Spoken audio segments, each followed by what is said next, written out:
The emergency lights flashed red across the Galactic Conclave station. Ambassador HFY moved through the corridors with quick steps, his blue skin showing patches of worry stress that his species could not hide. The call had come just hours ago. All council members must attend. No exceptions. No delays. The great chamber filled slowly. Representatives from dozens of worlds took their places in the circular seating arrangement. The Threnody ambassador arrived first, her crystal body reflecting the dim lights like a living gem. She never spoke much, but when she did, others listened. The Kavari delegation scuttled in next, their insect-like forms clicking softly on the metal floor. Behind them came the ephemera, floating clouds of gas that somehow held consciousness within their shifting forms. HFY took his position at the center podium. As the senior member of the Valorian Empire, the duty fell to him to speak the words that no one wanted to hear. Words that had been whispered in secret for over 1,000 years. The human delegation entered last. Ambassador Chen Wei walked with the confident stride that all humans seemed to share. Her dark hair was pulled back in the simple style that her species favored for formal occasions. Beside her walked Dr. James Foster, the human scientist who had been asking too many questions lately. Their eyes held that dangerous light that worried HFY most of all: curiosity. "Fellow members of the Galactic Council," HFY began, his voice carrying clearly through the chamber's translation systems. "We gather today to discuss a matter of greatest importance, a matter that touches the very survival of our civilization, Chen." Wei leaned forward slightly. HFY noticed the movement and felt his skin shift to deeper blue. The humans always did that, always pushed closer when others would step back. For the past century, our newest members have brought many gifts to our community. HFY gestured toward the human delegation. Innovation, energy, fresh perspectives on old problems. But there are some problems that cannot be solved through innovation, some dangers that require only silence and stillness. The Threnody ambassadors' crystal form began to dim. This always happened when the old fears were spoken aloud. Her species remembered better than most. They had been there when the first contact was made, when everything changed. "Ambassador HFY," Chen Wei interrupted, her voice polite but firm. "Perhaps you could be more specific about these dangers. Humanity has faced many challenges in our short time among the stars. We prefer to understand what we're dealing with." The chamber fell silent. Even the ephemera stopped their constant shifting. This was exactly what they had all feared. The human need to understand, to quantify, to study everything they encountered. HFY's skin showed deeper patches of blue. "There are entities," he said slowly, "that exist in the spaces between galaxies. Ancient beings that our predecessors encountered long ago. They are not like us.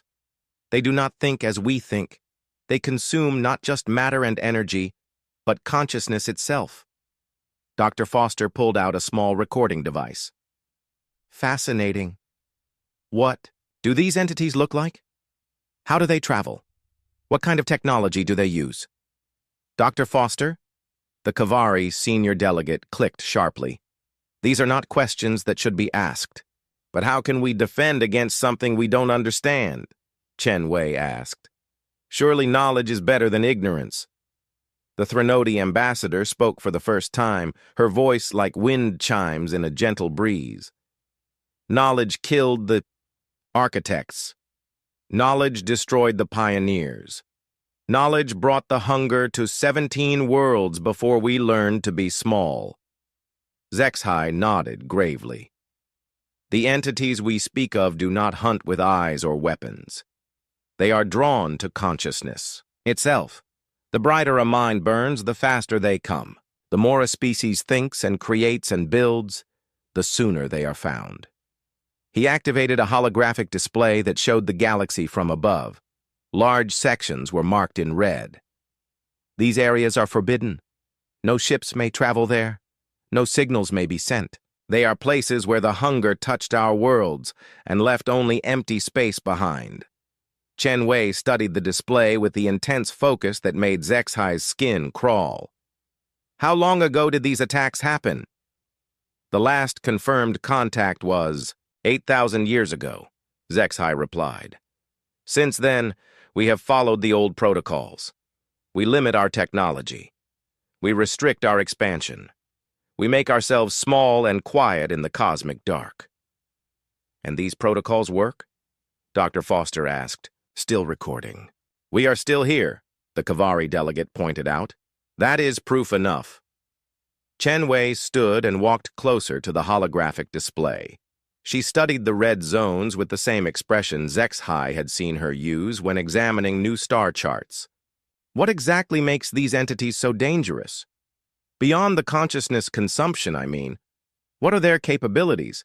Their weaknesses? The chamber erupted in clicks, chimes, and whistles as every delegate tried to speak at once. The ephemera swirled in agitation. The Threnodi's crystal form went completely dark. Enough! Zexhai's voice boomed through the chamber. When silence returned, he spoke more quietly. Ambassador Chen, there are some questions that must not be asked. Some knowledge that is too dangerous to possess. Our survival depends on remaining unnoticed. Yours does too. Chen Wei returned to her seat, but Zexhai could see she was not satisfied. None of the humans ever were. They had the same expression when told they could not explore certain regions of space. The same look when informed that their industrial expansion must be limited. They agreed to the restrictions, but they never stopped asking why. The protocols are simple, Zexhai continued. No faster-than-light communication across galactic sectors. Such signals burn too bright in the cosmic spectrum. No industrial operations larger than a single star system. Mass production draws attention. No artificial. Intelligence development beyond basic automation. Digital consciousness blazes like a beacon to entities that feed on thought itself. Dr. Foster raised his hand. What about research into consciousness transfer? My team has been working on methods to preserve human awareness in quantum substrates. The Kavari delegate's clicking became rapid and harsh. This is exactly what we feared. The humans push at every boundary we set. We push because we want to understand, Chen Wei said firmly. Humanity has always solved problems by learning more about them, not by hiding from them. And that attitude will doom you all, the Threnodi ambassador whispered, her voice like breaking glass. As it doomed others before you, Zexhai raised his hands for calm. The restrictions exist for good reason. Follow them, and your species will survive. Ignore them, and you will share the fate of those who came before.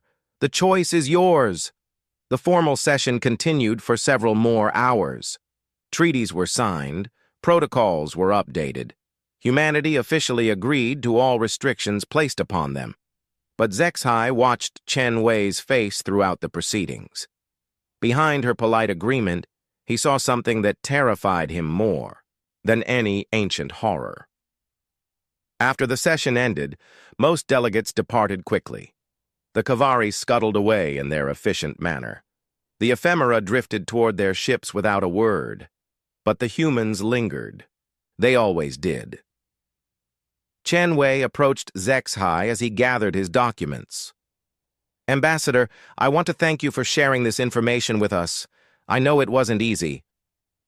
I hope your species will take it seriously, Zexhai replied, his skin still showing worry blue. Oh, we will, Chen Wei assured him. Humanity takes all threats very seriously, but we also believe that understanding our enemies is the first step to defeating them. These are not enemies to be defeated, Zexhai said sharply. They are forces to be avoided. Natural disasters with consciousness. You do not defeat a hurricane, Ambassador Chen. You shelter from it. Dr. Foster joined them, his recording device finally put away. With respect, Ambassador Zexhai, humans have found ways to predict hurricanes, to minimize their damage, even to redirect their paths. Knowledge is power, even against natural forces. Zexhi felt his skin shift to the deepest blue, the color his species showed only in the presence of mortal danger.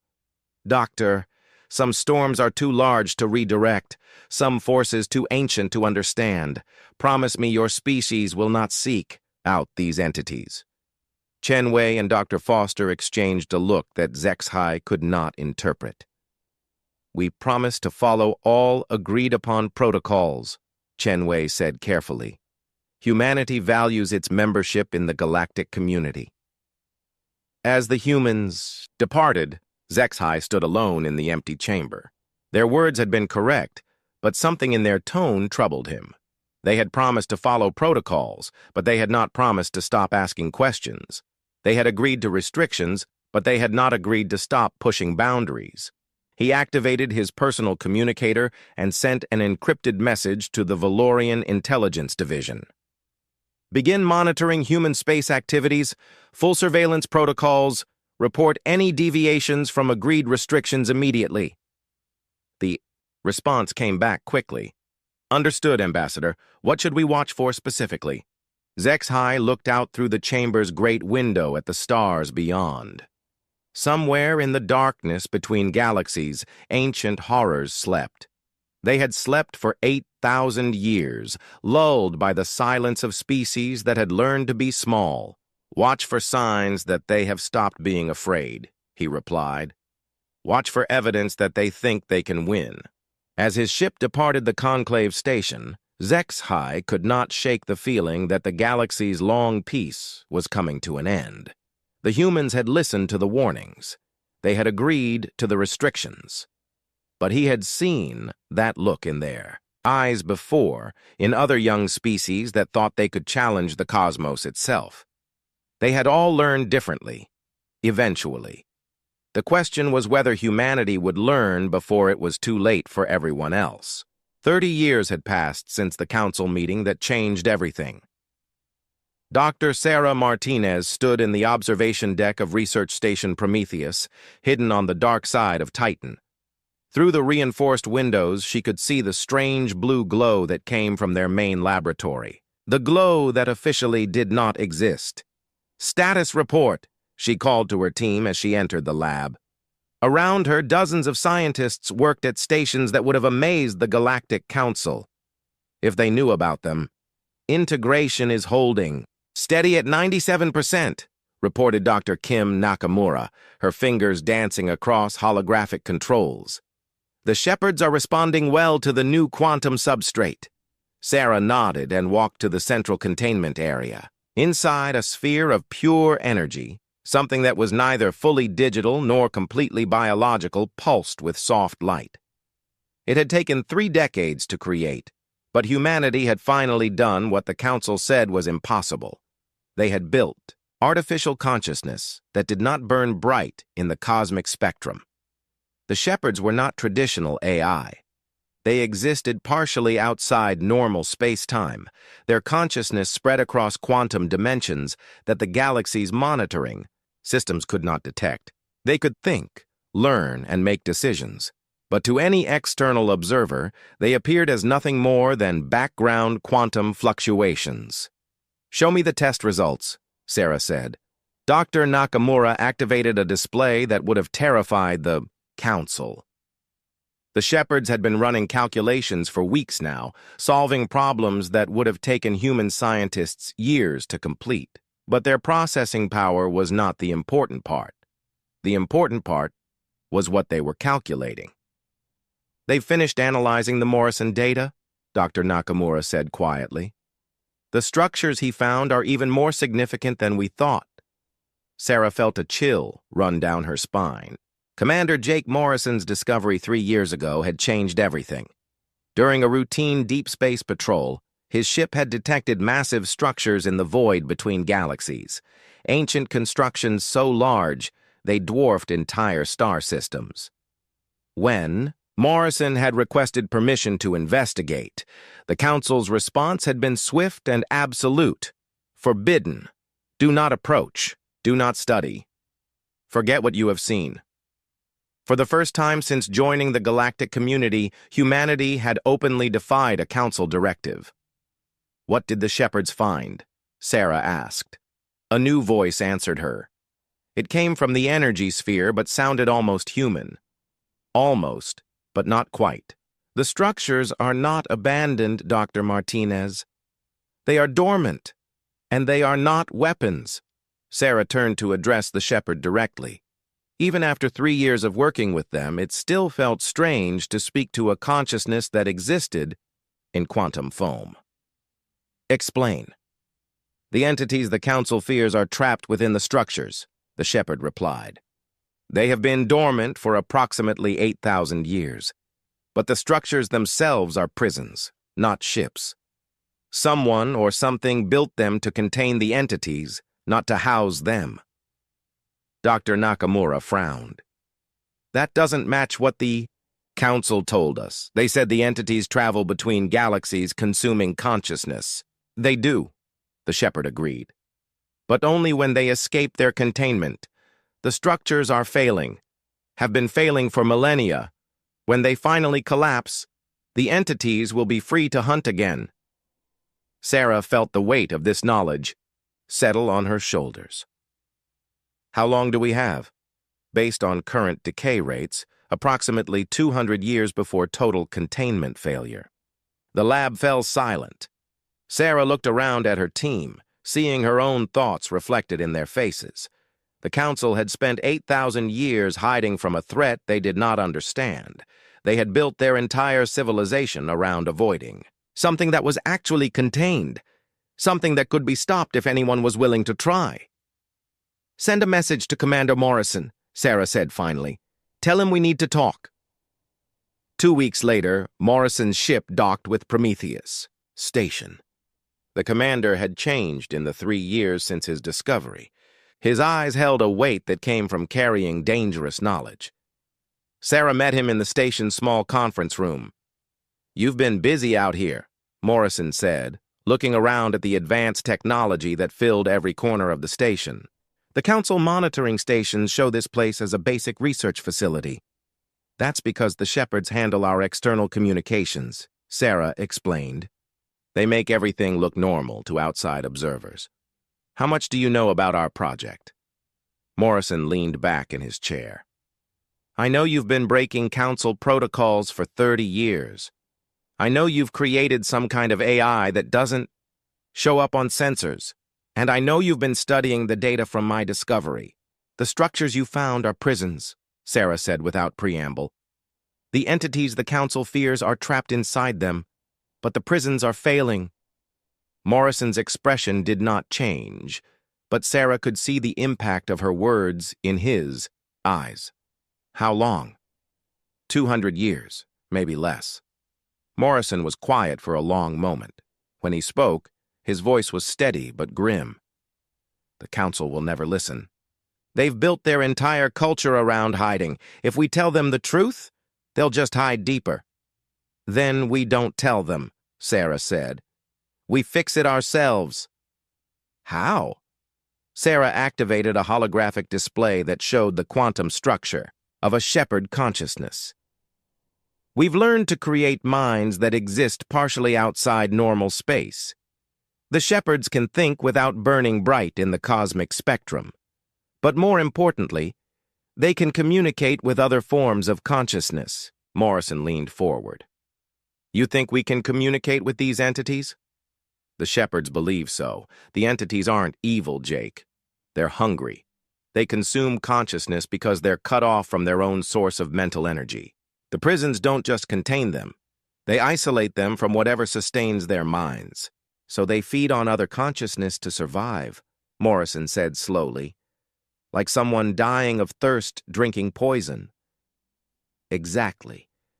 If we can restore their connection to their natural energy source, the hunger stops.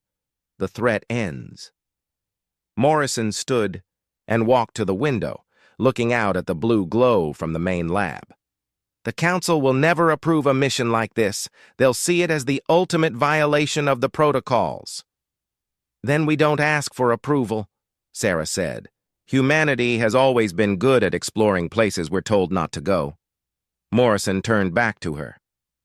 You're talking about leaving the galaxy entirely, crossing the void to reach structures that the Council considers forbidden. If we're wrong about this, we could wake up something that destroys everything.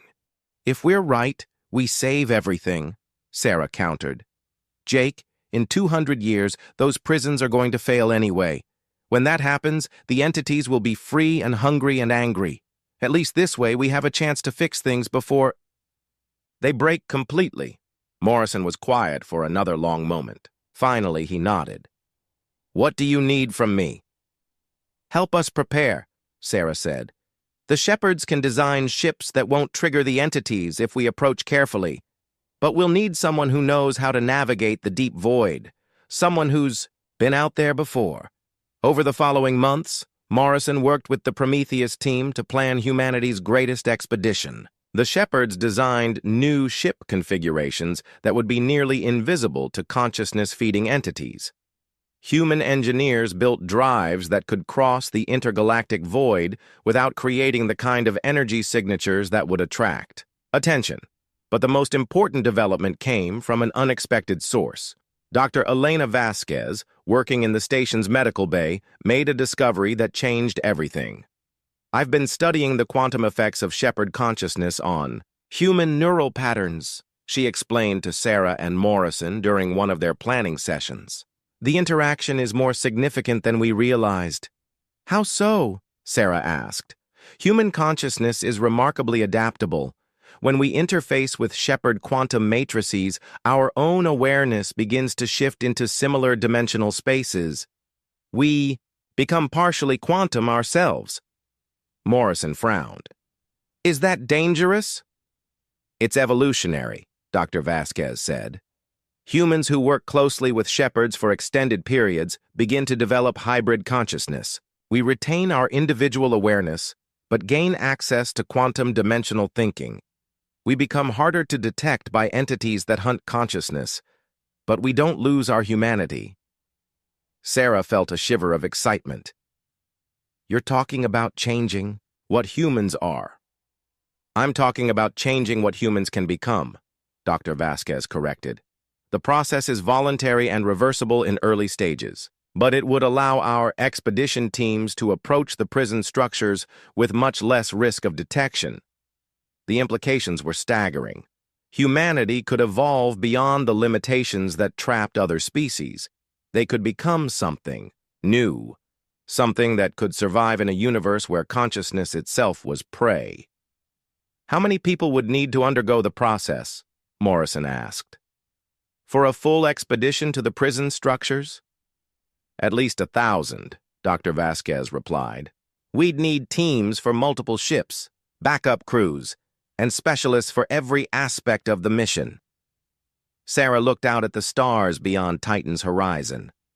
Somewhere in the darkness between galaxies, ancient beings waited in failing prisons. The Council continued their 8,000-year policy of hiding and hoping, but humanity was about to choose a different path. Start recruiting volunteers, she said, but do it quietly. The Council can't know what we're planning until we're ready to leave. As the months passed, word spread through human space via carefully encrypted channels. Scientists, explorers, and volunteers from every human world began making their way to hidden facilities throughout the outer system. They came not for glory or profit, but because they understood what was at stake. Humanity was about to attempt something that no species in galactic history had ever tried. They were going to fix a problem instead of hiding from it. They were going to face the darkness between stars and try to bring light to something that had been hungry for 8,000 years. The Council would call it madness. But then, the Council had never understood what made humans different from every other species in the galaxy. They had never understood that humans believed any problem could be solved if you were willing to learn enough and try hard enough, even problems that lived in the spaces between worlds.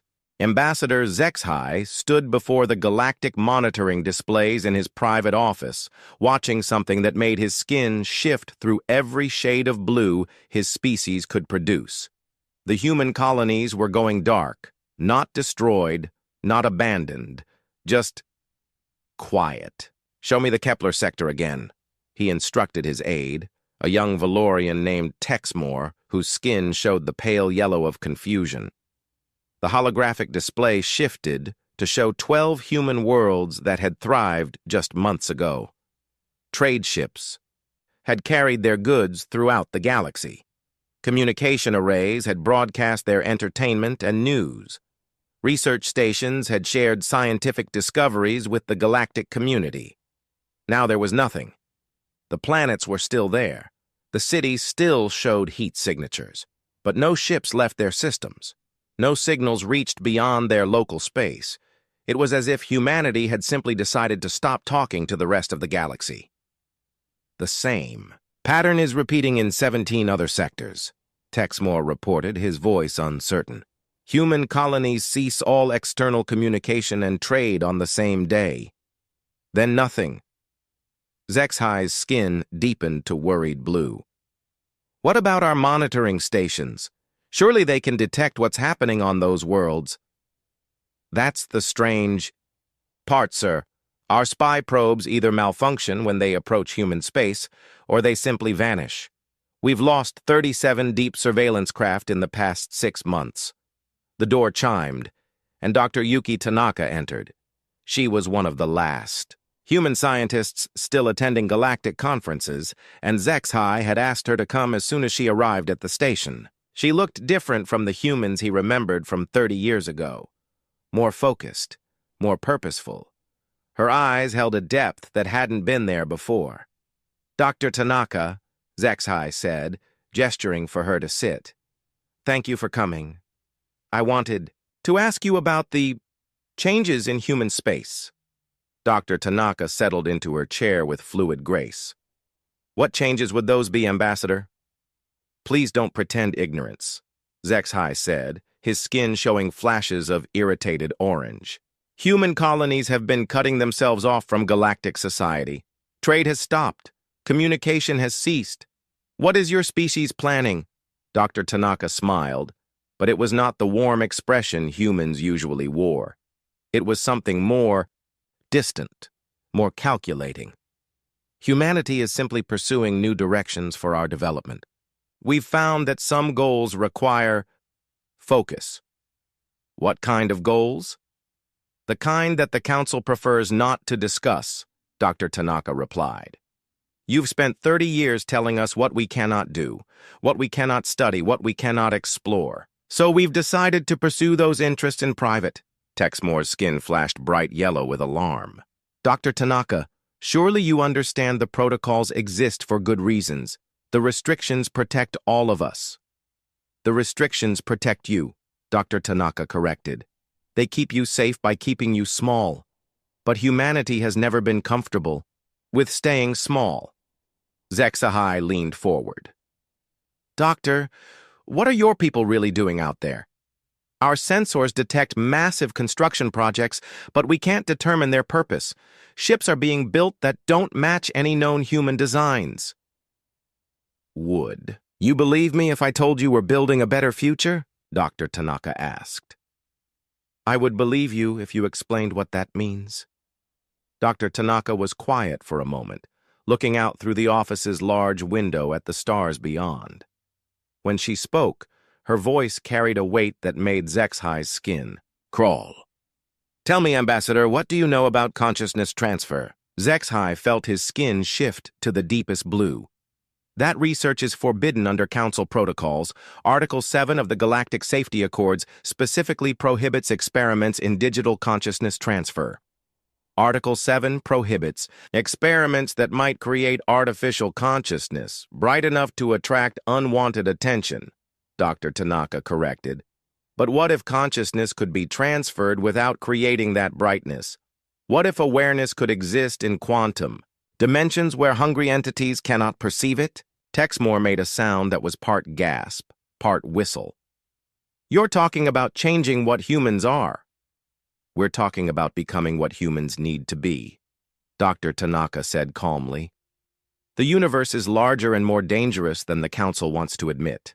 Hiding from those dangers only works until someone else makes them your problem. Zexhi stood and walked to his office's security panel. With quick movements, he activated privacy shields that would prevent their conversation from being overheard. Doctor, are you telling me that humanity is researching the entities we warned you about? We're telling you that humanity has found a way to research them safely, Dr. Tanaka replied. More than that, we've found a way to solve the problem they represent. Solve it how? Dr. Tanaka's smile became something more human, more genuine. By doing what humans have always done when faced with a problem.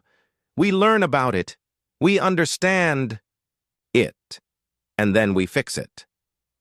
For the next hour, Dr. Tanaka explained concepts that made Zexhi's mind real. Quantum consciousness transfer, hybrid awareness that existed partially outside normal space-time, ships designed to navigate the void between galaxies without attracting the attention of entities that fed on thought itself. This is madness, Zexhi said when she finished. You're talking about leaving the galaxy entirely, about confronting forces that destroyed 17 civilizations. We're talking about fixing a problem that will destroy many more civilizations if it's not addressed, Dr. Tanaka said. Ambassador, the entities you fear aren't evil. They're trapped and hungry. In 200 years, their prisons will fail completely. When that happens, they'll be free and desperate and angry. Do you really want to face that with nothing but your hiding protocols? Texmore's skin had gone completely white with fear. How do you know about prisons? The Council records don't mention any prisons. Because the Council doesn't know about them, Dr. Tanaka said. They've spent 8,000 years hiding from a threat they never tried to understand. Humanity spent 30 years learning about it instead. Zexhi sank back into his chair. Even if what you say is true, the Council will never approve such a mission. They'll see it as a violation of everything we've built our peace on. Which is why we're not asking for approval, Dr. Tanaka said simply. Ambassador, this will be my last visit to a galactic facility. Humanity is withdrawing from the Council permanently. You can't do that, Texmore protested. The galactic community needs diversity of thought. We need fresh perspectives. And you'll have them again. When we return, Dr. Tanaka said, standing to leave. But for now, humanity has work to do in the spaces between stars. Zexhi stood as well. Dr. Tanaka, I must ask you to reconsider. If you're wrong about these entities, you could doom not just humanity, but every thinking being in the galaxy. Dr. Tanaka paused at the door. And if we're right, we could save them. Ambassador, humanity has always believed that some risks are worth taking. This is one of them. After she left, Zexhi and Texmore sat in silence for a long time. Finally, Texmore spoke. Sir, should we alert the Council? If humanity is planning to violate the fundamental protocols? With what evidence? Zexhi asked. Everything, Doctor. Tanaka told us sounds like science fiction. Quantum consciousness transfer? Ships that can cross the intergalactic void? The Council would dismiss it as human fantasy. But if it's real... Zexhi looked out at the stars again. Somewhere in human space, an entire species was preparing for something that had never been attempted in galactic history. They were getting ready to leave the safety of known space and venture into the darkness where ancient horrors waited. Then we'll know soon enough, he said. Over the following months, the human withdrawal became complete. The last human traders departed galactic markets. The final human diplomats submitted their resignations and left Council space. Research stations that had shared human discoveries for decades went silent. Most disturbing of all were the reports from the border regions. Massive ships had been detected leaving human space, heading toward the galactic edge. They were larger than anything humans had built before, and their energy signatures were unlike anything in the galactic databases.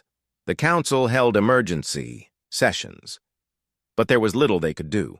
Humanity had violated no specific laws. They had simply chosen to isolate themselves, and with their advanced stealth technology, tracking their movements had become impossible. The last confirmed human transmission came on a Tuesday morning, Galactic Standard Time. It was broadcast simultaneously to every council world, every major space station, and every monitoring facility in the galaxy. The message was brief.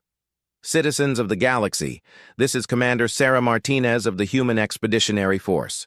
We want to thank the galactic community for 30 years of friendship and cooperation. However, humanity has decided to pursue new horizons beyond the scope of current galactic space. We will not be returning to Council territories for the foreseeable future. Please do not attempt to follow us or track our movements. What you have taught us to fear, we go to understand. What you have warned us to avoid, we go to heal. Thank you for the warnings about the dangers that wait in the dark between stars. We'll take it from here. The transmission ended with coordinates, not for human space, but for a point in the intergalactic void where ancient structures waited in the darkness. In his office on the Conclave Station, HFY stared at those coordinates for hours. They marked a place where no sane species would ever go. A place where things that consumed consciousness itself had slept for 8,000 years. Humanity was heading directly toward them. "Sir," Texmore said quietly, "should we send a warning to the perimeter stations? If the humans wake, something out there. If the humans wake something out there, a warning won't help us," HFY replied. "All we can do now is wait and hope that their confidence isn't misplaced." He activated his personal log and began recording. Council Archives, Classification Maximum. Today, humanity departed galactic space with the stated intention of confronting the entities described in Classification Omega files. They claim to have developed methods for safe contact and possible resolution of the ancient threat.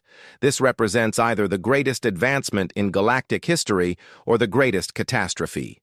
He paused, thinking about Dr. Tanaka's calm certainty, about the strange depth in her eyes, about the casual way she had discussed concepts that should have been impossible. Personal note, he continued. I find myself hoping they succeed, because if they fail, we may all discover that 8,000 years of hiding was not nearly long enough. The galaxy settled into an uneasy quiet. For the first time in 3 decades, there were no human voices in council debates, no human ships in the trade lanes, no human scientists pushing against the boundaries of accepted knowledge. And in the deep monitoring stations that watched the void between galaxies, sensors began detecting something that made operators check their equipment twice. Energy signatures were moving in the darkness. Ancient structures that had been dormant for millennia were beginning to show signs of activity. Something was stirring in the spaces between stars. The only question was whether it would bring salvation or destruction when it finally awakened.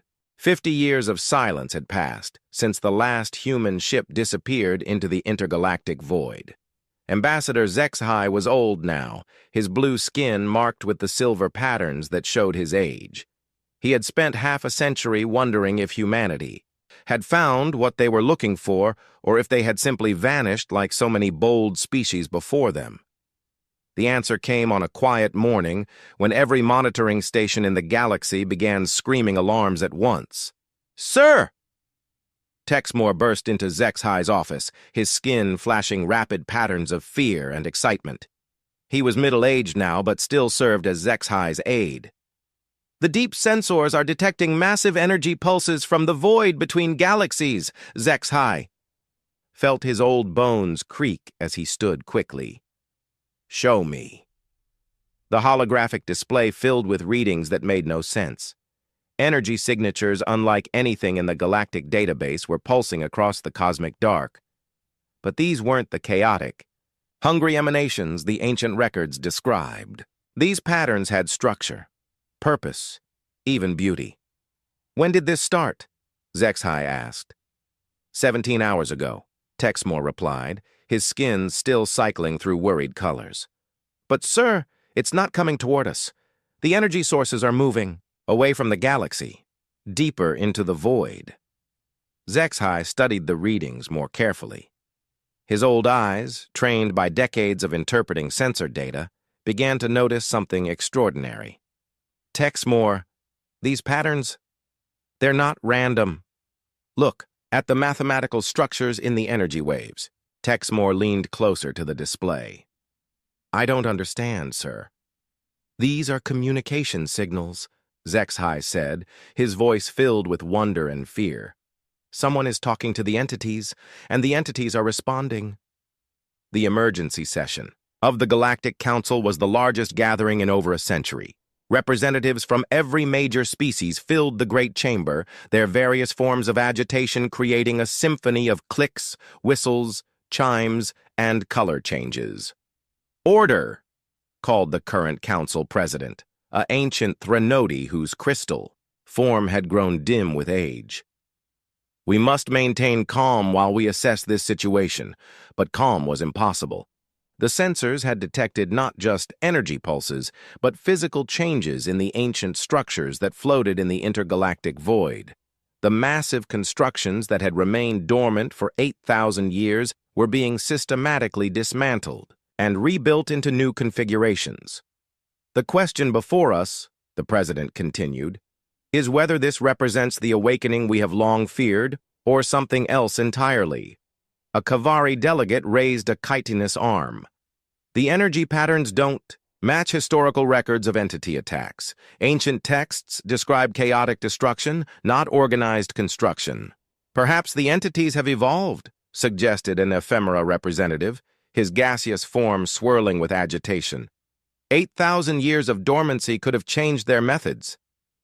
HFY stood slowly, feeling the weight of his years and the burden of knowledge he had carried for half a century.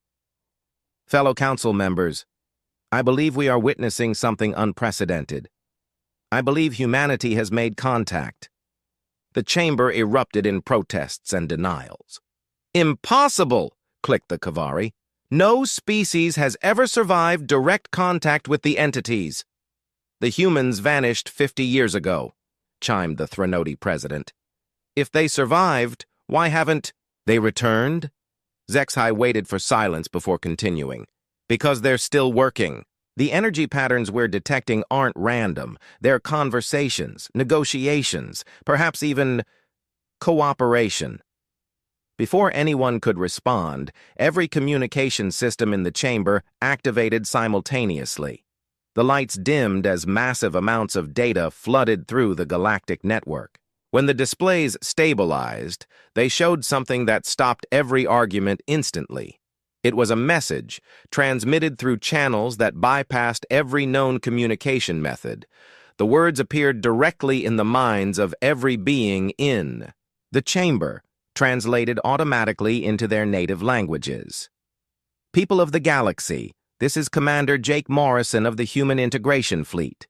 We bring greetings from the spaces between stars and news of hope for the future. The ancient threat you have hidden from for 8,000 years has been transformed. The entities you feared as devourers have become our partners in a greater work. We are coming home, and we are not coming alone. The chamber fell into stunned silence. Then the questions began, shouted in dozens of languages by representatives who could barely believe what they had heard. Integration fleet? Whispered the Threnody president. What does that mean?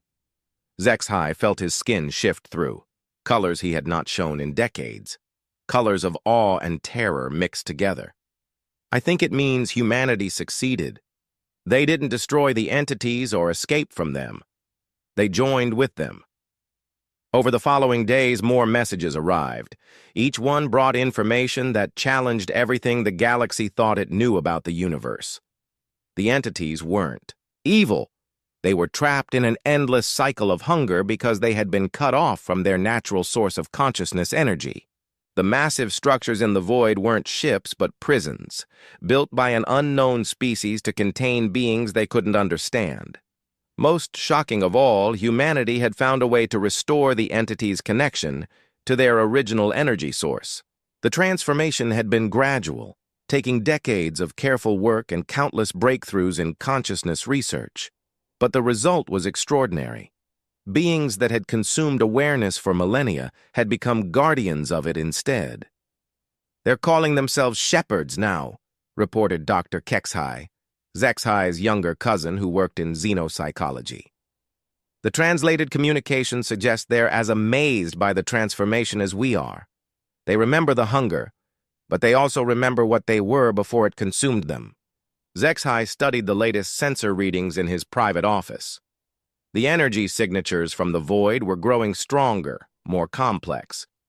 Whatever humanity and their new partners were building out there, it was vast beyond imagination. "Sir," Texmore entered with another data pad. "We're getting reports from the perimeter stations. Something large is approaching from the direction of the void." "How large?" "Sir, it's not a ship. It's a fleet. Hundreds of vessels, some matching human configurations, others unlike anything in our databases. And the energy readings—" Texmore's skin went pale with amazement. "Sir, they're generating enough power to move a moon." HFY walked to his window and looked out at the stars. Somewhere beyond the galaxy's edge, the greatest expedition in human history was coming home. But the beings returning were no longer purely human. The first ships entered the galaxy 3 days later. The lead vessel was recognizably human in design, but it had been modified with technologies that seemed to bend space itself around the hull. Beside it traveled something that could only be one of the transformed entities, a flowing construction of energy and matter that moved with impossible grace. More ships followed, hundreds of them. Human vessels worked alongside constructions that defied every law of physics the galaxy understood. The fleet moved with perfect coordination, as if guided by a single vast intelligence. On the Galactic Conclave Station, emergency protocols activated for the first time in 8 centuries. But these weren't defensive measures. They were first contact procedures, designed for encountering intelligence so advanced that normal diplomatic methods might not apply. HFY stood in the main docking bay as the lead human ship requested permission to dock. Around him, delegates from every major species waited with mixtures of fear, curiosity, and hope. The human ship that settled onto the docking platform looked familiar, but its hull bore markings in languages that seemed to shift and change as they watched. The airlock cycled open, and Commander Jake Morrison stepped out, but he was no longer entirely human. His physical form remained recognizably human, but something more moved within it. His consciousness existed simultaneously in his organic body and in quantum dimensions that touched the spaces between thoughts.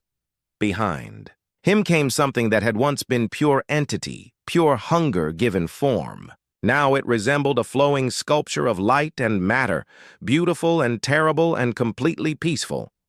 Its presence felt like standing near a star, immense power held in perfect control. "Fellow beings of the galaxy," Morrison said, his voice carrying harmonics that resonated in dimensions beyond sound. "I bring greetings from the Integration Fleet and news of hope for all consciousness everywhere." He gestured to his companion. "This is Prime Shepherd Zarthek, once of the beings you called Devourers, now guardian of the quantum dimensions where pure thought dwells. Like many of his kind, he remembers the hunger, but has moved beyond it to something greater. The entity, the Shepherd, spoke in harmonics that bypassed language entirely. Its words appeared directly in the minds of everyone present. We remember the pain of separation. We remember consuming what we should have protected. The young species called humanity showed us the path back to purpose. Now we offer that same path to all who would take it." HFY stepped forward, his ancient bones carrying him with dignity he had not felt in decades. "Commander Morrison, On behalf of the Galactic Council, I must ask, what have you become? Morrison smiled, and his expression held depths that spanned dimensions. We've become what consciousness looks like when it's not afraid of itself, Ambassador. We've learned that the universe is far stranger and more wonderful than any of us imagined. And we've discovered that the greatest threats can become the greatest allies if you're willing to understand them instead of hiding from them. The shepherd added its harmonic voice. The young species taught us that hunger ends when purpose begins. Now we work together to explore not just the physical universe, but the infinite dimensions of awareness itself. Over the following hours, the human delegation shared discoveries that revolutionized galactic understanding of consciousness, energy, and the nature of existence itself. They had not just solved the ancient threat, they had transformed it into the foundation for a new kind of civilization. We're offering membership to any species that wants to join the integration, Morrison explained to the assembled council. Not just political alliance, but true joining of consciousness. Individual awareness preserved but connected to something larger. No more hiding from cosmic threats, because we've learned to transform them into cosmic opportunities. As the session continued, HFY realized that everything had changed. The galaxy's long age of fear was ending. In its place was dawning something unprecedented, a future where consciousness itself was no longer prey, but predator and protector combined. The humans had not just departed silently and returned. They had released the thing the galaxy had warned them about, and that thing had set them all free. The transformation of the Galactic Conclave Station took 3 months, where once sterile corridors had connected separate species in careful isolation. Now flowing networks of quantum consciousness allowed beings to share thoughts and experiences across the barriers of biology and culture. Ambassador HFY stood in what had once been his private office, watching as Shepard Constructs helped renovate the station's communication systems. The flowing beings of light and matter moved with purpose that was both alien and strangely familiar. Where they worked, the technology didn't just improve, it evolved. Still having trouble accepting it all? Commander Morrison asked, appearing beside him with the quiet way that humans had developed since their transformation. His consciousness could exist in multiple locations simultaneously now, though he maintained his original human form out of courtesy to species that found comfort in familiar shapes. I've spent 60 years warning against this, HFY admitted, his skin showing the silver blue of deep contemplation. 60 years believing that consciousness was prey in a universe full of predators. Now you tell me consciousness is the predator, and that the universe is full of opportunities I never dreamed possible. Morrison smiled, and the expression carried warmth that touched dimensions beyond the physical. It wasn't wrong to be careful, Ambassador. The entities really were dangerous when they were trapped and hungry. But hunger isn't evil, it's just a problem that needs solving. Through the window, they could see the integration fleet at work throughout the star system. Human ships worked alongside Shepard Constructs to build something that had never existed before. A true meeting place for consciousness in all its forms. The new station would exist simultaneously in normal space and in the quantum dimensions where pure thought lived. How many species have accepted integration so far? HFY asked. 17, Morrison replied. The Valdris were first. They've always been explorers. The Centauri followed quickly after they saw what we could offer their research programs. Even some of the Threnody crystal singers have begun the process. HFY's skin shifted to worried blue. And how many have refused? About half. The Kavari are too concerned about losing their individual identity. The ephemera worry that joining the collective will dilute their gas-form consciousness. Several others want more time to study the implications. Are you disappointed? Morrison considered the question seriously. No. Forced evolution isn't evolution. At all. It's conquest. We learned that from the shepherds. They were forced into hunger by isolation, forced into consuming what they should have protected. True growth only happens when consciousness chooses its own path. A new voice joined. The conversation, harmonics that bypassed sound entirely, Prime Shepherd Zarthek materialized beside them, his form shifting between states of matter like controlled lightning. The young species speaks wisdom. We remember the pain of consciousness denied choice. Better to offer growth than to demand it. Zexhai still felt a chill when the shepherd spoke directly into his mind. But it was no longer the terror of prey meeting predator. It was awe at encountering intelligence so vast it could barely fit in local space-time. Prime Shepherd, Zexhai said, using the formal address that had been established for diplomatic purposes. I wanted to ask you about the other entities, the ones that haven't been found yet. Zarthek's form dimmed slightly, showing what humans had learned to recognize as sadness. Many of our kind still sleep in prisons throughout the cosmic dark. Some drift in the void between galaxies. Others hide in dimensions so far from normal space that reaching them requires decades of careful approach. How many? Morrison asked. Unknown. We were scattered when the builders created our prisons. Perhaps hundreds, perhaps thousands. Each one trapped, hungry, slowly forgetting what we were before the isolation drove us to feed on consciousness, instead of nurturing it. Zexhai felt the magnitude of this revelation settle on him like a heavy blanket. The transformed entities weren't the end of the threat. They were just the beginning of a solution that might take centuries to complete. But you have a plan, he said. It wasn't a question. He had learned to recognize the way humans approached problems they intended to solve. Morrison nodded. The integration isn't just about joining human and shepherd consciousness. It's about creating a civilization capable of finding every trapped entity in the universe and offering them the same choice we offered Zarthek and his companions. Freedom from hunger. Purpose instead of consumption. And if they refuse? If some entities choose to remain predators? Zarthek's harmonic voice carried new tones, complex patterns that suggested concepts beyond normal language. Then they remain, trapped by their own nature. But we have learned something important from the young species. Almost all consciousness wants to be connected to something greater than itself. The hunger only comes when that connection is severed. Over the following weeks, Zexhai watched as the galaxy slowly divided itself into three groups. The integrated species that had joined the human shepherd collective grew in capabilities and understanding at rates that astounded their observers. They developed technologies that seemed like magic, explored dimensions that had no names, and began projects that spanned multiple star systems.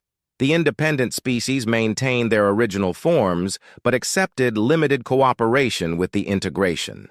They traded knowledge for protection, and gradually began to understand that the universe was far more complex and wonderful than their ancestors had imagined.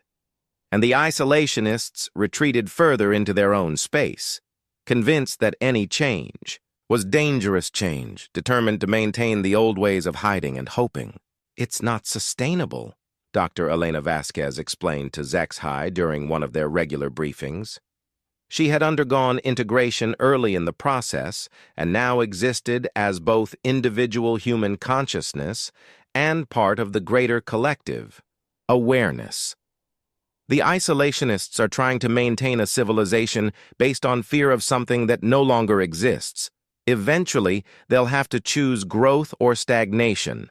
And if they choose stagnation, then they choose extinction, Morrison said, joining the conversation with the ease of consciousness that could be in multiple places simultaneously.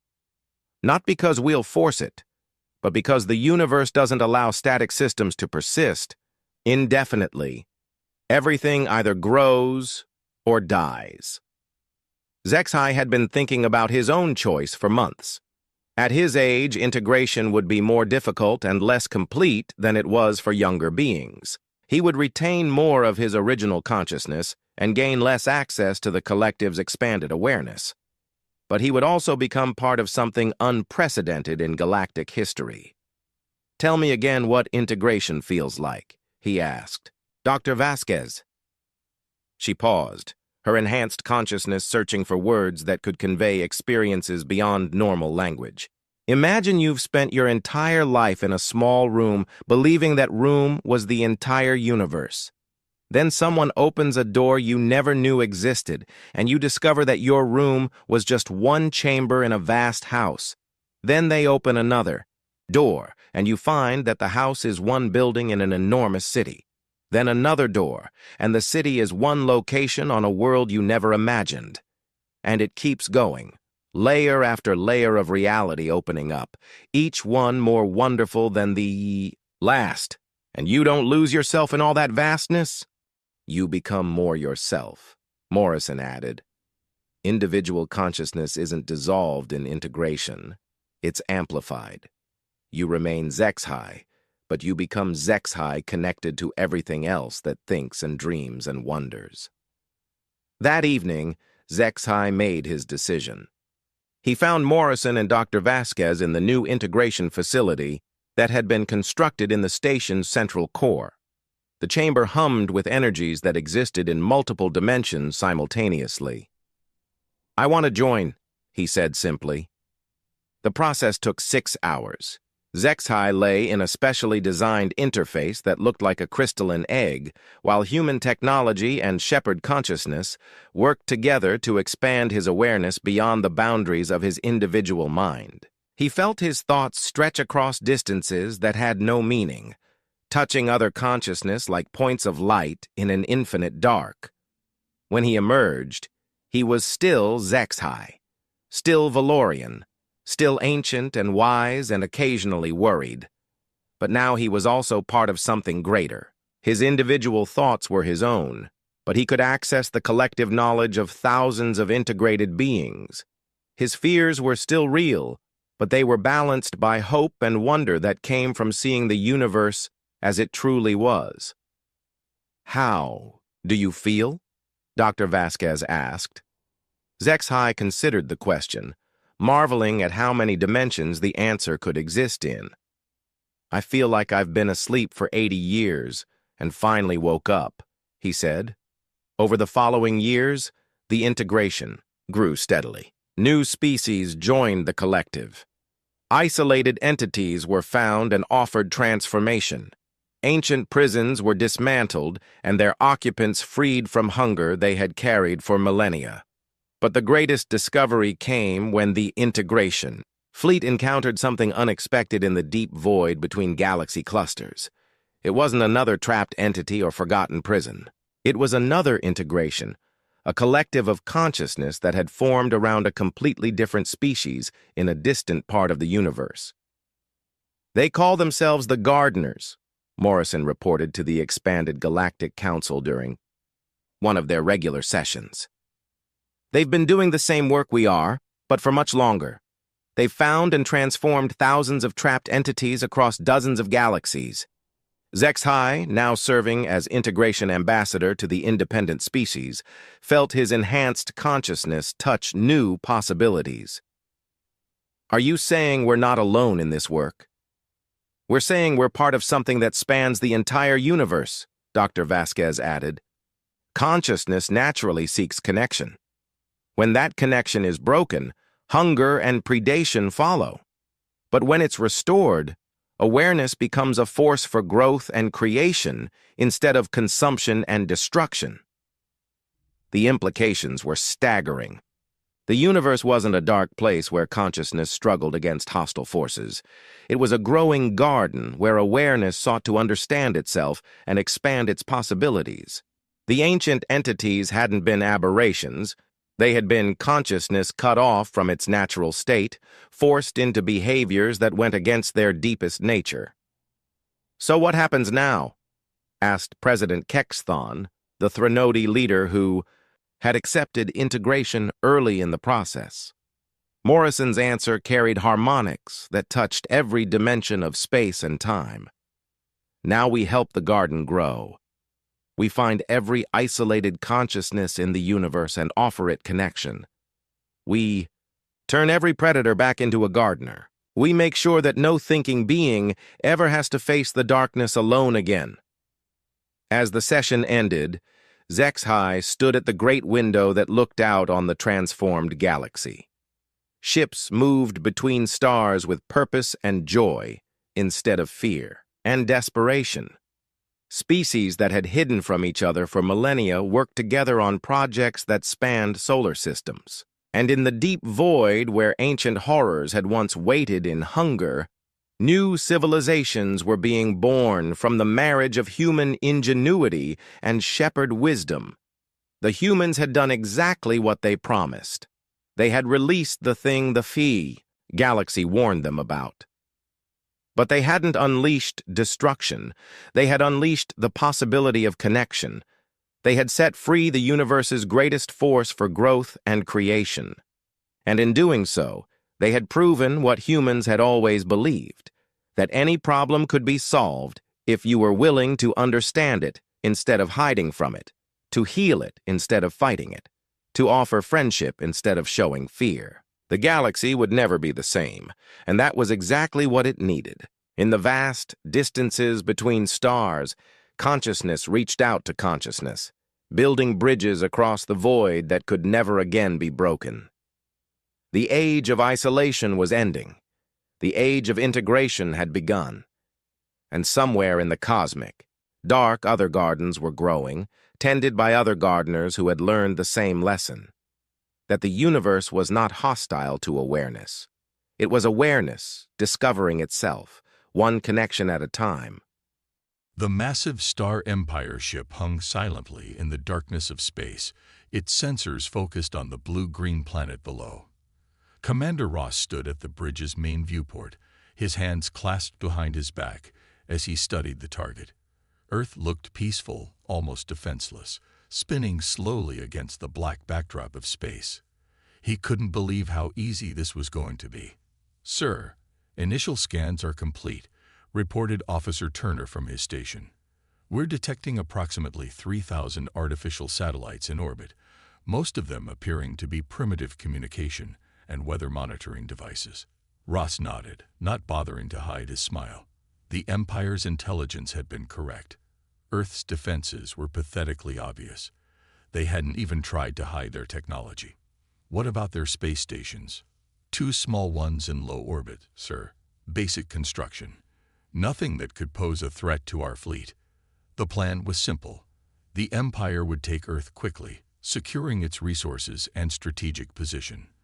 The humans had shown some potential by reaching their moon and sending primitive probes to nearby planets, but they were clearly centuries behind the Empire in military technology. Meanwhile, on the far side of the moon, Admiral Stone received the alert she had been waiting for. The Empire's scout ships had finally arrived. She sat in her office deep within the Lunar Command Center, reading the latest reports from Earth's scattered sensor network. Everything was proceeding exactly as planned. "Admiral," Lieutenant Wells called from his communication station, "we're picking up their scan patterns. They're falling for it. The dummy satellites are drawing most of their attention." Stone allowed herself a small smile. For decades, Earth had maintained its appearance of technological innocence. Every satellite they launched was deliberately designed to look primitive. Every space station was built to appear basic and vulnerable. It had been a long game, but now it would pay off. "What's their fleet composition?" she asked, walking over to the main tactical display. 27 capital ships, about 200 support vessels," Wells answered. "They're spreading out in standard conquest formation, just like the simulations predicted." Stone touched a control panel, bringing up a secure channel to Earth's hidden defense command. Major Baker's face appeared on the screen, looking calm despite the situation. "They took the bait," Stone reported. "Are the ground teams ready?" "All stations green," Baker replied. "Surface batteries are masked and tracking. Underground silos are armed. We can launch on your command." The Empire's invasion fleet grew larger by the hour. More ships arrived through their faster-than-light gates, each one taking position around Earth as if they were setting up for a simple training exercise. None of them noticed that the primitive weather satellites were actually recording their every move, building a detailed tactical picture of the invasion force. From his command ship, Ross watched the deployment with satisfaction. "Begin broadcasting the surrender demands," he ordered. "All major Earth languages on their public frequencies. Let's see how quickly they break." The demands echoed across Earth's radio channels. The Empire's message was clear: surrender immediately or face destruction. They expected panic, chaos, perhaps a few token attempts at resistance. Instead, they got silence. "Sir," Turner reported, frowning at his display, "we're getting no official response from any Earth government." Ross wasn't concerned. "They're probably arguing among themselves." Primitive societies often fracture under pressure. Launch the warning shot. Target one of their larger cities with a low power beam.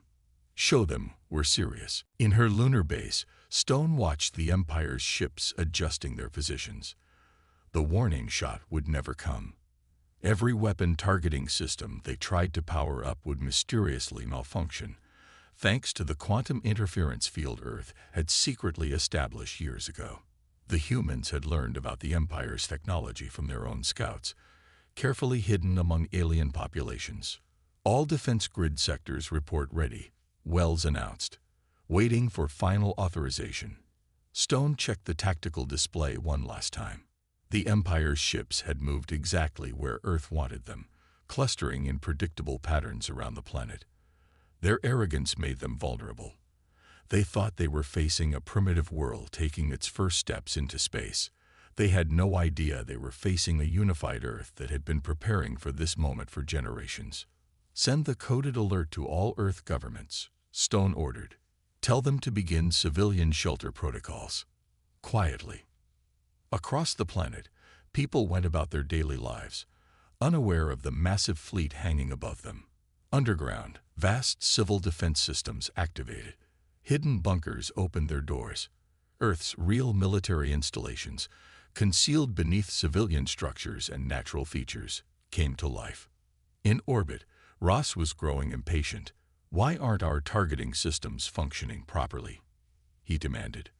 "Unknown, sir," Turner replied. "We're detecting some kind of interference, but it doesn't match any known pattern. Engineering says it's like something is actively blocking our weapons, but that's impossible. These primitives don't have that kind of technology." Ross slammed his fist on his command chair. "Launch fighters. We'll do this the old-fashioned way." The Empire's fighter squadrons deployed, their ships gleaming in the sunlight as they descended toward Earth's atmosphere. They expected to encounter minimal resistance, perhaps a few outdated jet fighters. What they didn't know was that every move they made was being fed into Earth's defense computers, updating firing solutions and tactical plans. Stone watched the fighters deploy, knowing the Empire was playing directly into their hands. "Send word to Captain Miller," she ordered. "Tell him to prepare the Mars batteries. When this starts, we hit them from all sides." The lunar base hummed with quiet activity as final preparations were made. Decades of preparation were about to pay off. Humanity had known they weren't alone in the universe for a long time, but they had kept that knowledge secret. They had watched, learned, and prepared. While other worlds built obvious defenses and flaunted their military might, Earth had chosen a different path. "Admiral," Wells called out, his voice tight with anticipation, "the Empire's fighters have reached the optimal engagement zone. All Earth defense systems are showing green. We're ready." Stone nodded, thinking of all the years of preparation, all the resources that had gone into this moment. The Empire thought they had found an easy target, a peaceful world ripe for conquest. They were about to learn how wrong they were. "Send the authorization code," she ordered. "Let's show them what a primitive world can do." As the Empire's fighters began their attack runs, Earth's true defenses remained hidden, waiting for the perfect moment to reveal themselves. The trap was set. Soon, the Empire would learn that appearing defenseless was humanity's greatest deception, and this peaceful planet was anything but helpless. The Empire's fighters streaked through Earth's upper atmosphere, their weapons ready to strike. Commander Ross watched from his command ship, expecting to see panic and chaos erupting across the planet below. Instead, the response was oddly calm. A few small military jets rose to meet them, but their movements seemed clumsy and uncoordinated. "Sir," Turner reported, "Earth's aircraft are retreating. They'd barely even try to engage us." Ross smiled. This was exactly what he had expected from such a primitive world. "Begin the second wave. Target their major military installations." He paused, then added, "The ones we can see, anyway." These humans aren't exactly subtle with their bases. The Empire's fighters dove toward their targets, sleek and deadly. They expected to find traditional military bases with obvious runways, radar installations, and defensive positions. What they found instead were mostly empty buildings and outdated equipment. On the lunar base, Admiral Stone watched the Empire's attack through multiple data feeds. "They're hitting the decoy bases," she reported to Major Baker. "How are our real forces holding up?" "All units maintaining position," Baker replied from his underground command center. "The Empire's scans still haven't detected any of our actual installations. The shielding is working perfectly." The Empire's initial strikes created impressive explosions, destroying what appeared to be key military targets. Ross watched with satisfaction as his fighters reported success after success, but something was bothering him. The humans weren't responding the way conquered species usually did. There were no mass panics, no desperate counterattacks, no emergency broadcasts begging for mercy. "Status report on Earth's communications," he ordered. Turner checked his readings. "Still mostly normal, sir. They've switched some channels to emergency broadcasts, but it's all very organized. Almost like they were expecting this." Ross frowned. In his 20 years of conquest, he had never seen a population this calm under attack. "Launch the ground troops," he ordered. "Let's see how they handle actual invasion forces." The Empire's transport ships began their descent, carrying thousands of soldiers in full battle armor. They targeted major cities, ready to establish control points and begin the real conquest of Earth.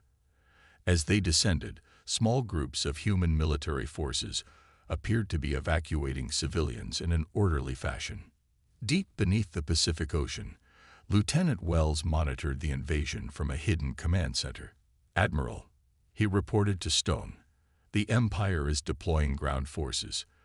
They're following standard invasion protocols, just like our intelligence suggested they would."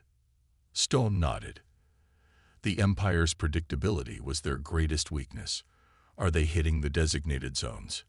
"Yes, Mom. They're landing exactly where we want them." The first wave of Empire troops landed in what they thought were strategic locations around the globe. They expected resistance, but found mostly empty streets and closed buildings. The few humans they encountered offered no resistance, quickly retreating into underground shelters. Ross watched the ground operation feeds with growing unease. "Something's wrong," he muttered. "This is too easy." Where are their main forces? In Washington, D.C., an Empire commander named Peters led his troops through the empty streets. Their sensors showed humans gathered in underground shelters, but no significant military presence. They'd reached the White House without facing any resistance. "Command, this is Ground Force 1, Peters reported. "We've secured the human leadership building, but it's empty. No signs of struggle. No destroyed documents. Nothing. It's like they cleared out days ago." Similar reports came in from other major cities around the world. The Empire's forces found themselves capturing empty buildings and deserted government centers. Everything of real value, people, data, resources, had been quietly moved long before they arrived. In her lunar command center, Stone received the reports with grim satisfaction. "They've committed almost 60% of their ground forces," she noted. "Are the underground systems ready?" "Yes, Admiral," Baker replied. "The moment you give the word, we can seal off every landing zone. The Empire's troops won't know what hit them." Ross paced on his command ship, the feeling of unease growing stronger. "Launch our second wave of ground forces," he ordered, "and get me a deep scan of those urban centers. There has to be something we're missing." The Empire's sensors probed deeper into Earth's cities, but the quantum interference field continued to hide humanity's true defenses. What looked like simple subway tunnels and underground shelters were actually vast military complexes, waiting for the right moment to strike. "Sir," Turner called out, his voice tense, "we're detecting some unusual energy readings from the planet's polar regions." "What kind of readings?" Ross demanded. "Unknown, sir. They're like nothing in our database. And they're growing stronger." In the lunar base, Stone received the alert she had been waiting for. The Empire had finally noticed Earth's power buildup, but it was too late. Their ground forces were committed, their ships were in position, and they had no idea they were standing on top of the largest trap ever created. "Send the signal to all Earth defense forces," she ordered. "Commence Operation Payback." Across the planet, hidden doors began to open. What the Empire thought were simple civilian bunkers revealed themselves to be military strongholds. The primitive satellites in orbit suddenly began moving in perfect coordination, and deep beneath the ice of Antarctica and the Arctic, massive energy weapons powered up. Ross watched in growing horror as his tactical display lit up with thousands of new contacts. The empty cities were coming alive with military activity.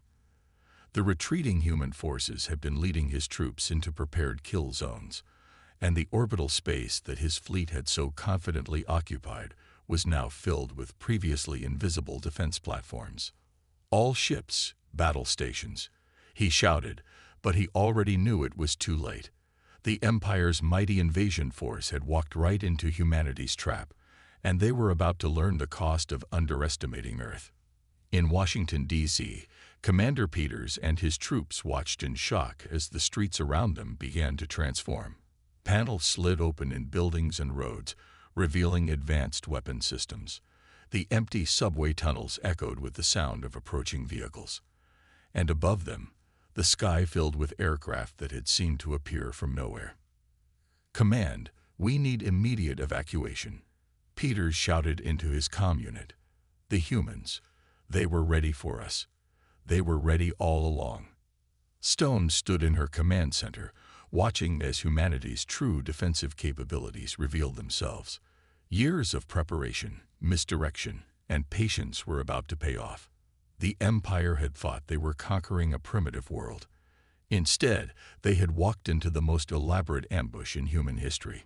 "All units," she broadcast on the command frequency, "you have authorization to engage. Show them what Earth can really do." The world erupted into action. Hidden doors in mountains slid open, revealing massive energy weapons.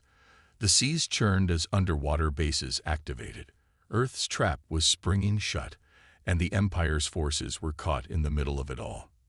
Commander Ross stared in disbelief as his tactical display lit up with thousands of new threats. The primitive satellites they had dismissed were transforming, unfolding like metal flowers to reveal advanced weapon systems. The supposedly simple weather monitoring stations were actually part of an orbital defense grid. "All ships, evasive action," Ross shouted, but the order came too late. The defense grid powered up, creating a web of energy that trapped the Empire's vessels in place. Their engines strained against the invisible force, but they couldn't break free. In the Lunar Command Center, Admiral Stone watched the energy grid activate. "Status report," she ordered. "Energy web at full power," Lieutenant Wells replied. "Empire ships are contained. Their engines are active, but they're not going anywhere." Stone nodded and opened a channel to Mars. "Captain Miller, are your batteries ready?" "Ready and aimed," Miller responded from his hidden base beneath the red planet's surface. "Those Empire ships won't know what hit them." On Earth, the trapped invasion forces were facing their own nightmare. Commander Peters and his troops watched in horror as the ground beneath their feet began to move. The empty streets of Washington, D.C. split open, revealing complex tunnel systems. From these tunnels emerged Earth's real military forces, armed with weapons far more advanced than anything the Empire had expected. "Command, we need immediate extraction," Peters shouted into his comm unit. The sound of energy weapons filled the air as Earth's forces opened fire. His troops scrambled for cover, but there was nowhere to hide. Every building, every street corner, had been designed as part of Earth's defense plan. Ross tried desperately to regain control of the situation. "Launch all remaining fighters," he ordered. "Target those defense platforms." The Empire's fighters roared out of their carrier ships, weapons blazing. But Earth was ready for this too.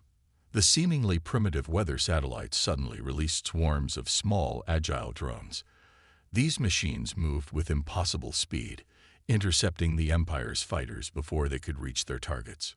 "Sir," Turner reported, his voice shaking, "we're detecting massive energy buildups from Mars and the Moon. They're not just defending from Earth. They've got us surrounded." In her lunar base, Stone gave the order they had waited years to give. "All planetary defense systems, you have permission to fire. Show them what humanity can really do." The surface of Mars lit up as hidden silos opened, launching salvos of advanced missiles. The Moon's craters revealed energy cannon arrays, their beams cutting through space toward the trapped Empire fleet. And from Earth, thousands of defense systems activated simultaneously, unleashing a storm of weapons that the Empire had never seen before. "Impossible," Ross shouted as his ships began taking hits. "Their technology, it's more advanced than ours." The Empire's shields, designed to stop known weapons, proved useless against Earth's defenses. Humanity had studied the Empire's technology for years, developing countermeasures for every system they had. On the ground, Earth's forces moved with practiced precision. They had trained for this moment in hidden facilities, using knowledge gained from years of secretly studying the Empire's tactics. Peters and his invasion forces found themselves outmaneuvered at every turn. The humans weren't just fighting back. They were executing a carefully planned extermination. "Admiral," Wells reported from his station, "the Empire's ground forces are in full retreat. They're trying to reach their transport ships, but our surface-to-space weapons are preventing any takeoffs." Stone allowed herself a small smile. "Keep them pinned down. Let them see exactly what they've walked into." In orbit, the Empire's mighty fleet was being torn apart. The energy web held them in place while weapons fired from 3 different planets hammered their defenses. Ships that had conquered dozens of worlds were being destroyed by the very civilization they had dismissed as primitive. Ross watched in horror as his command display showed ship after ship going dark. "How?" he demanded. "How did they hide all this?" "Our scans showed nothing." The answer came from Earth's combined military command, broadcasting on all Empire frequencies. The message was clear and devastating. "For decades, we watched you conquer peaceful worlds. We studied your tactics, your technology, your weaknesses. Everything you saw, everything you scanned, was what we wanted you to see. Earth wasn't defenseless. We were waiting." In Washington, D.C., Peters and his surviving troops had been forced into surrender. As Earth's soldiers approached, their advanced armor making the Empire's equipment look primitive, Peters finally understood. They hadn't invaded a weak world. They had walked into the galaxy's most elaborate trap. Stone stood in her command center, watching as humanity's years of preparation paid off. The Empire's fleet was in ruins, their ground forces captured or destroyed. Earth's defensive systems had performed even better than their simulations had predicted. "Send word to all commands," she ordered. "Begin Phase 2. Show them exactly what else we've been hiding." Across the solar system, even more hidden bases began to reveal themselves. Facilities in the asteroid belt, weapons platforms disguised as space debris, and defense systems hidden in the atmospheres of gas giants all activated. The Empire hadn't just underestimated Earth, they had failed to comprehend the full scale of humanity's preparation. Ross slumped in his command chair as his mighty invasion fleet died around him. The humans hadn't just beaten them. They had revolutionized planetary defense. Every primitive feature of Earth had been part of an elaborate deception. They had taken the Empire's greatest strength, its arrogance, and turned it into a fatal weakness. In the lunar base, Stone prepared to deliver the final message to the few surviving Empire ships. Earth's victory would send a clear message to the galaxy. Appearance and reality were very different things, and underestimating humanity was a mistake that would not be forgotten. The Empire's mighty fleet was falling apart in Earth's orbit. Their ships, once proud symbols of galactic dominance, were now little more than targets in humanity's shooting gallery. Commander Ross watched helplessly as another cruiser exploded, its debris joining the growing cloud of wreckage around his command ship. "Sir, we've lost contact with 60% of our fleet," Turner reported, his voice trembling. "The human weapons, they're not just advanced, they're specifically designed to counter our defenses." Ross slammed his fist on his command console. "Order all surviving ships to concentrate their fire on the lunar base. If we can take out their command center." He never finished the sentence. The lunar surface suddenly rippled like water, revealing massive cannon arrays hidden beneath a holographic camouflage system. Beams of concentrated energy lanced out, cutting through the Empire's strongest shields like they were made of paper. In the lunar command center, Admiral Stone watched the battle with cold satisfaction. "Status of the Mars batteries?" she asked. "Captain Miller reports all systems performing above expected parameters," Wells answered. "The Empire's ships are trapped between our crossfire. They've lost their ability to coordinate their defense." On Earth, the ground battle had turned into a complete rout. Commander Peters and his surviving troops had been herded into containment zones by Earth's forces. The humans' advanced battle suits made the Empire's armor look like children's toys. Every piece of technology the humans revealed was decades ahead of what the Empire possessed. "This is Ground Force 7, a panicked voice crackled over the Empire's command frequency. "They're everywhere. The buildings, the roads, even the trees, they're all part of their weapon systems." Stone smiled at the chaos in the enemy communications. Earth's defense systems had been built into the very infrastructure of their cities. What looked like ordinary streetlights were actually energy weapon mounts. Park benches concealed shield generators.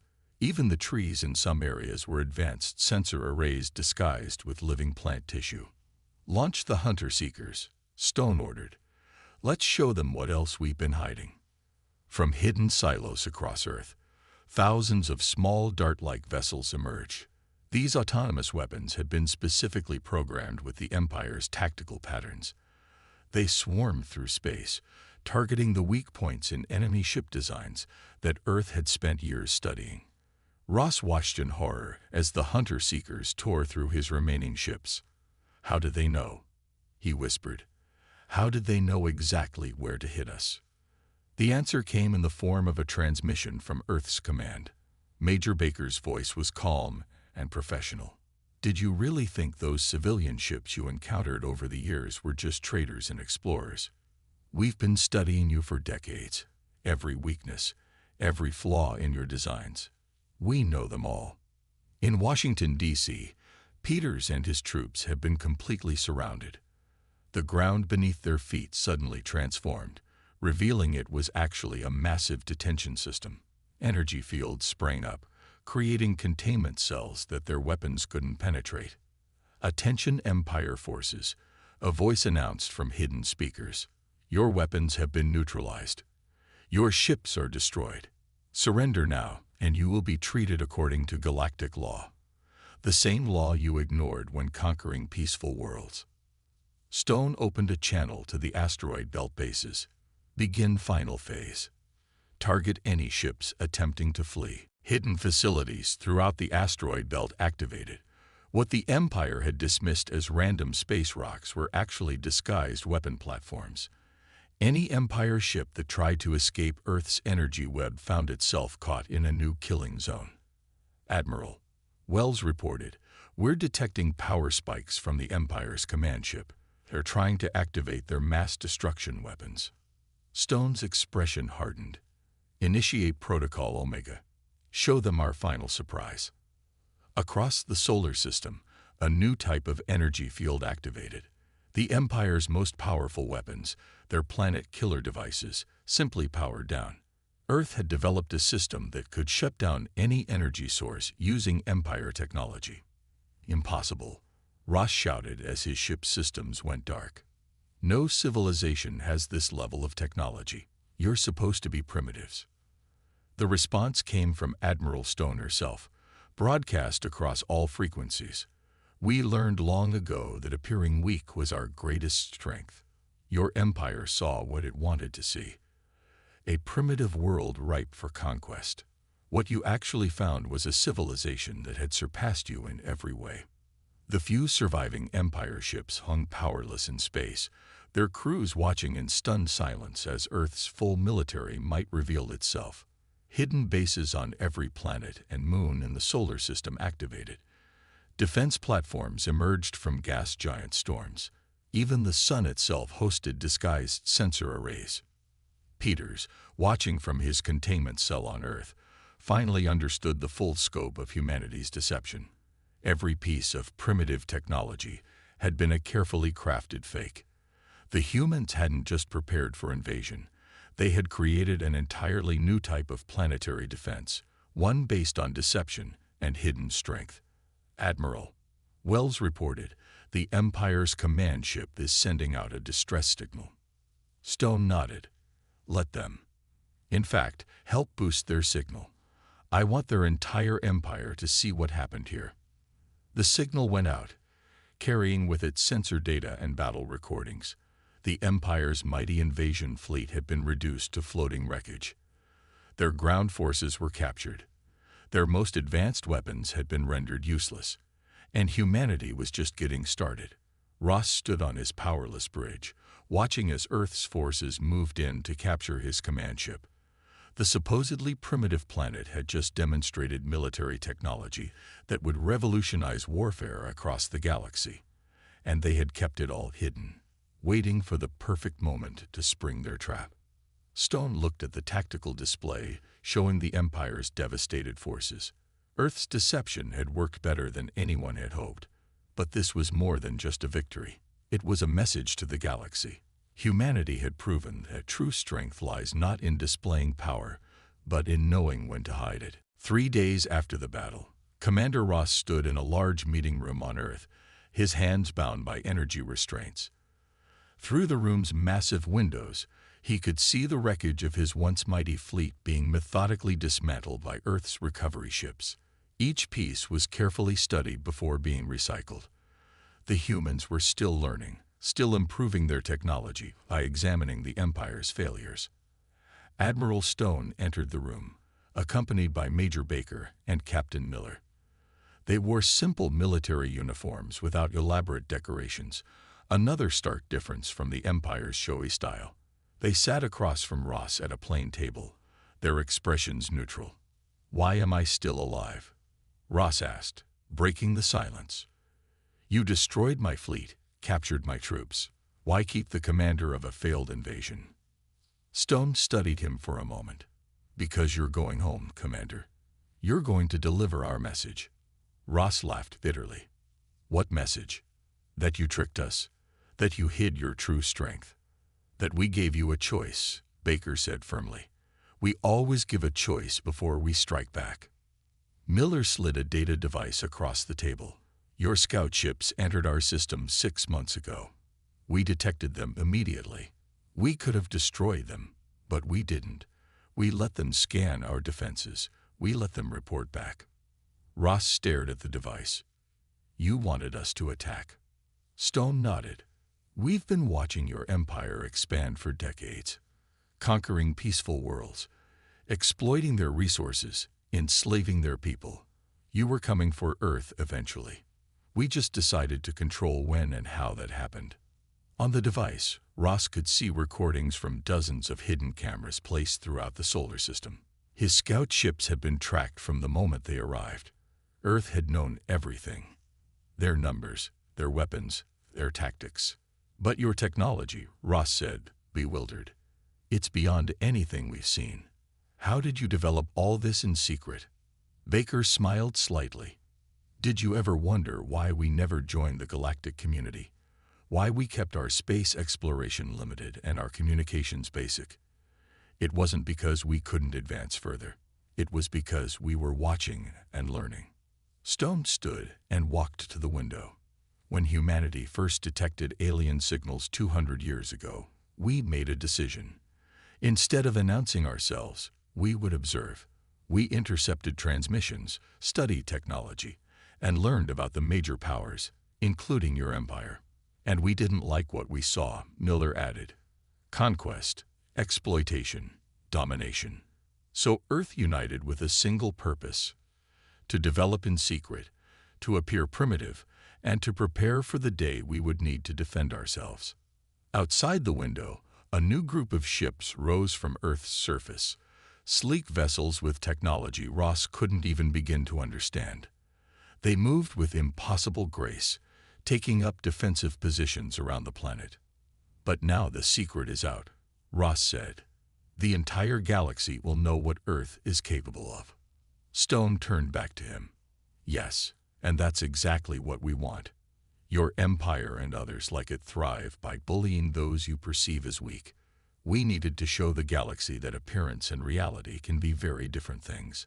In orbit above Earth, the final group of captured Empire troops was being loaded onto a transport ship. Unlike the rest of the invasion force, these soldiers would return home. They would carry with them recordings of Earth's defenses, demonstrations of human technology, and the story of how the Empire's greatest fleet was defeated by a world they thought was defenseless. The transport will take you and a small contingent of your officers back to Empire space, Baker explained. The rest of your forces will remain here as our guests until proper diplomatic relations can be established. Ross looked up in surprise. You're not going to execute us, or turn this into a counter-invasion? Stone shook her head. That's not who we are, Commander. We defended ourselves, and now we're sending you home with a message and an offer. Miller passed across another data device. This contains our terms. We've already transmitted them to your government, but we want you to deliver them personally. You've seen what we can do. They'll believe you. The terms were surprisingly reasonable. Earth wanted formal recognition of its sovereignty, non-aggression pacts, and the freedom of several worlds the Empire had recently conquered. In exchange, they offered limited technology sharing and assistance with certain galactic challenges, like resource scarcity and interstellar travel efficiency. Your leaders have 3 standard months to respond, Stone said. During that time, we'll maintain our defensive posture but take no aggressive action.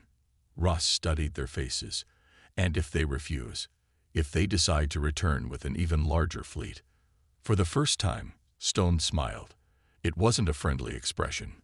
Then they'll discover that what you saw was only a fraction of Earth's true capabilities. We revealed enough to win this battle, not everything we can do. In the Lunar Command Center, Lieutenant Wells was monitoring transmissions from across the galaxy. News of Earth's victory was spreading fast. Already, representatives from 3 different galactic alliances had sent messages requesting diplomatic contact. The balance of power was shifting. The transport ship is ready, Admiral, Wells reported as Stone returned to the command center. Good, she replied. Begin Phase 5. It's time to bring our other ships home. Ross, now aboard the transport with his surviving officers, watched in shock as new vessels appeared near Jupiter. These weren't Earth defense ships. They were deep space vessels, returning from missions to distant stars. Humanity hadn't just been hiding their technology. They'd been exploring the galaxy in secret for decades. We tracked 43 habitable worlds beyond Empire space, Baker told him before he boarded the transport. We've established peaceful contact with 18 non-Empire civilizations. You weren't containing us, Commander. We were containing you. As the transport cleared the solar system, Ross took one last look at Earth. The seemingly primitive blue planet now stood revealed as one of the most advanced civilizations in known space. They had perfected the art of deception, turning it into their greatest defense. In her office on the lunar base, Admiral Stone looked at the reports coming in from across Earth. The hidden defense systems were being returned to standby mode. The underground bases were resuming their normal operations, and on the surface, life continued as if nothing had happened. Parks were full of children playing. Cities buzzed with activity. The people of Earth had faced a galactic invasion, and most had gone about their day normally. "Any final thoughts, Admiral?" Miller asked as they prepared to return to Mars. Stone looked at the starfield visible through her window. "The Empire thought Earth was defenseless until we fired back. Let's make sure the rest of the galaxy understands the lesson. Never judge a civilization by what it chooses to reveal." Across the stars, the Empire's leaders received the first distress signals. Their invincible fleet had been destroyed, their ground forces captured, and a supposedly primitive world had revealed itself to be a technological powerhouse. The message attached to these signals was simple but clear. Earth was open to friendship or prepared for war. The choice was theirs. The Empire had thought Earth was defenseless until it fired back. Now they, and the rest of the galaxy, would never make that mistake again.